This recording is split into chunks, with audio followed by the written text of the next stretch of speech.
السلام علیکم ورحمۃ اللہ وبرکاتہ۔ دوستو امید کرتا ہوں آپ خیریت سے ہوں گے۔ میں ہوں محمد مقصود قاسمی اور آپ دیکھ رہے ہیں باغ مدینہ یوٹیوب چینل۔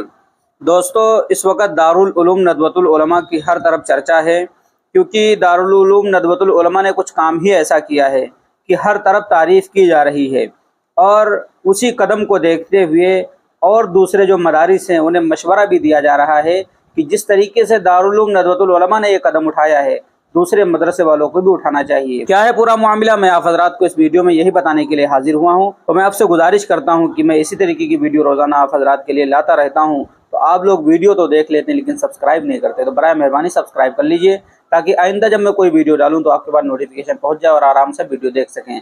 چلیے دوستو ویڈیو کو شروع کرتا ہوں۔ دارالعلوم ندوۃ العلماء لکھنؤ نے حالات حاضرہ کو دیکھتے ہوئے یہ فیصلہ لیا ہے کہ ندوہ کے سینئر طلبہ کو دینی تعلیم کے ساتھ ساتھ انڈین کانسٹیٹیوشن لا کی بھی تعلیم دی جائے، جس کے لیے ندوۃ العلماء کے مفتیان اکرام، انٹیگرل یونیورسٹی کے پروفیسر اور ماہرین قانون دانوں ججوں کی مدد سے ایک سلیبس تیار کیا گیا ہے۔ اس کا افتتاحی پروگرام کل بروز بدھ بعد نماز مغرب حضرت مولانا سید بلال عبدالحی حسنی ندوی ناظم ندوۃ العلماء کی صدارت میں حیدر حسن خان ٹوکی کانفرنس ہال میں منعقد ہوا، جس میں ہم طلباء کے ساتھ ساتھ معزز اساتذہ اکرام اور شہر کے مشہور قانون داں، وکلاء اور ججوں نے شرکت کی۔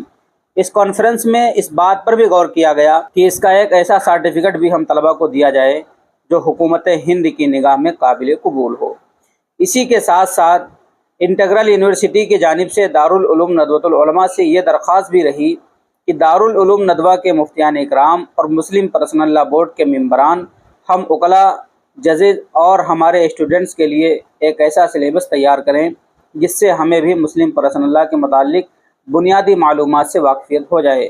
خدا را دارالعلوم ندوۃ العلماء کو مزید ترقیات سے نوازے۔ تو دوستو یہ دارالعلوم ندوۃ العلماء کی طرف سے ایک قابل تعریف اٹھایا ہوا قدم ہے، جس کی جتنی تعریف کی جائے کم ہے۔ اب جو دوسرے مدارس والے ہیں انہیں بھی اس قدم سے کچھ سیکھنا چاہیے اور اپنے یہاں بھی ایسا ہی انتظام کرنا چاہیے جس میں بچے دینی تعلیم کے ساتھ ساتھ لا وغیرہ کی پڑھائی بھی کر سکیں اور اچھے سے قانون کے بارے میں جان سکیں۔ اب آپ حضرات کا اس قدم کے متعلق کیا کہنا ہے نیچے کمنٹ کر دیجیے، اور پہلی بار چینل پر آئے ہیں تو سبسکرائب کر لیجیے۔ چلیے دوستو پھر ملتے ہیں انشاءاللہ جلدی کسی نئے ویڈیو میں کسی نئے ٹاپک کے ساتھ۔ السلام علیکم ورحمۃ اللہ وبرکاتہ۔